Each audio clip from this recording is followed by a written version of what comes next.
नमस्कार, news take के Y factor में आपका स्वागत है। मैं हूं योगेश मिश्र। सामाजिक जीवन जीने वाले लोगों के हर काम उनके आगे पीछे हमेशा चलते रहते हैं। वो रहें या न रहें, जिंदगी नश्वर है पर उनके काम नश्वर नहीं होते हैं। उनके अच्छे काम और बुरे काम दोनों उनके साथ साथ होते हैं। उनकी कीर्ति और अपकीर्ति को बढ़ाते घटाते रहते हैं। लोगों के बीच में उनकी उपस्थिति का एहसास उनके अच्छे और बुरे कामों से कराते रहते हैं। इंदिरा गांधी देश की प्रधानमंत्री थी। उनका नाम आता है तो देश में बहुत ढेर सारे काम उन्होंने किए।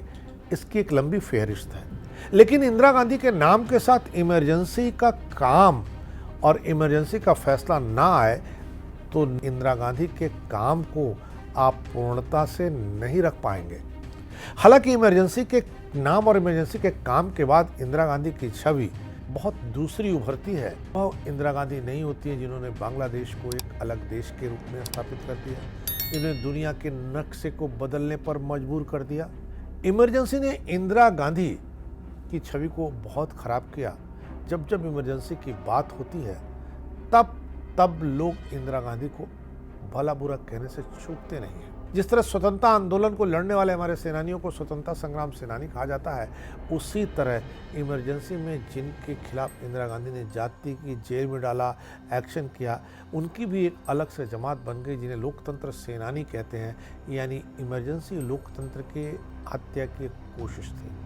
कंगना रनौत इसी पर एक फिल्म बनाने जा रही है कि फिल्म इमरजेंसी के नाते बहुत ज़्यादा चर्चित है। इमरजेंसी के नाम को लेकर के ही कंगना रनौत अभी से बॉक्स ऑफिस पर अपनी प्रेजेंस दर्ज करा चुकी है। हालांकि तब जबकि तेजस नाम की उनकी भी एक फिल्म फ्लॉप हो गई है। समकालीन इतिहास की अत्यंत त्रासद घटना पर बनी कंगना रनौत की फिल्म इमरजेंसी अब में दिखाई जाएगी। हालांकि पिछले माह इस फिल्म को रिलीज होना था, लेकिन इसकी रिलीज की तारीख को स्थगित कर दिया गया। अनुमान लगाया जा रहा है कि जब भी यह फिल्म दर्शकों के समक्ष पेश होगी, तूफान जरूर लाएगी, क्योंकि इस फिल्म का कथानक ही ऐसा है।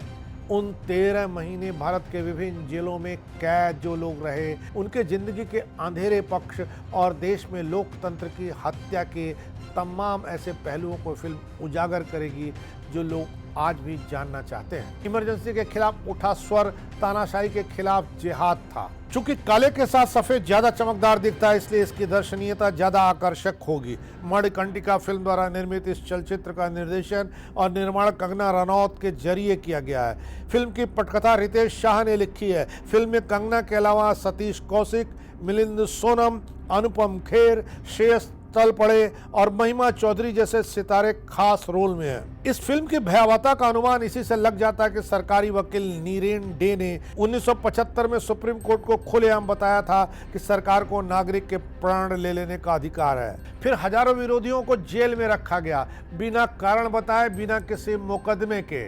यह सब आधुनिक इतिहास है। अभिनेत्री कंगना की यह फिल्म बहुत प्रतीक्षित है। एक पोस्ट में कंगना ने लिखा है, प्रिय मित्रों, मुझे एक घोषणा करनी है। इमरजेंसी एक कलाकार के रूप में मेरे जीवन की एक सीख और कमाई है। इमरजेंसी मेरे लिए सिर्फ एक फिल्म नहीं है, बल्कि एक व्यक्ति के रूप में मेरे मूल्यों की परीक्षा भी है। फिल्म के टीजर और पोस्टर को मिली प्रतिक्रिया ने लोगों को बहुत जबरदस्त ढंग से उत्साहित किया है। कंगना रनौत ने उन दावों का खंडन किया जिसमें कहा गया है कि इमरजेंसी रिलीज करके वो कांग्रेस पार्टी की छवि खराब करना चाहती हैं। इस फिल्म का उद्देश्य कांग्रेस को खराब रोशनी में दिखाना और भाजपा का पक्ष उजागर करना है। यह फिल्म इंदिरा गांधी पर आधारित है। कंगना ने कहा कि तत्कालीन प्रधानमंत्री को राष्ट्रपति रिचर्ड निक्सन ने धमकाया था।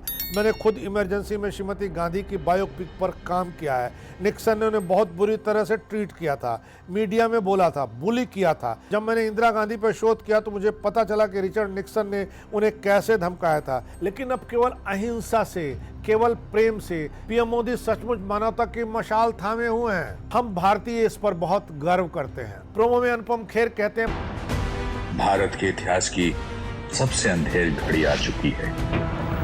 सरकार राज नहीं, अहंकार राज है। ये हमारी नहीं, इस देश की मौत है। इस तानाशाही को रोक। मुझे इस देश की रक्षा करने से कोई नहीं रोक सकता, क्योंकि India is Indira and Indira is India. Kangana Ranaut कहती है, इमरजेंसी हमारे इतिहास के सबसे काला अध्यायों में से एक है जिसे युवा भारत को जानना जरूरी है। यह एक महत्वपूर्ण कहानी है। मैं इस रचनात्मक यात्रा को एक साथ शुरू करने के लिए प्रतिभाशाली एक्टर सतीश कौशिक, अनुपम खेर, श्रेयस, महिमा और मिलिंद की शुक्रगुजार हूँ। मैं भारत के इस इतिहास के उल्लेखनीय पहलू को बड़े पर्दे पर लाने के लिए उत्साहित हूँ। जय हिंद। लोकतंत्र प्रेमी और स्वाधीनता के लिए संघर्षरत भारतीयों को इस फिल्म की जरूर प्रतीक्षा होगी। इस फिल्म से जरूर कुछ न कुछ प्रेरणा मिलेगी। इस बार इतना ही। अगली बार फिर मिलेंगे किसी नए सवाल पर नए ढंग से बात करने के लिए। तब तक के लिए नमस्कार।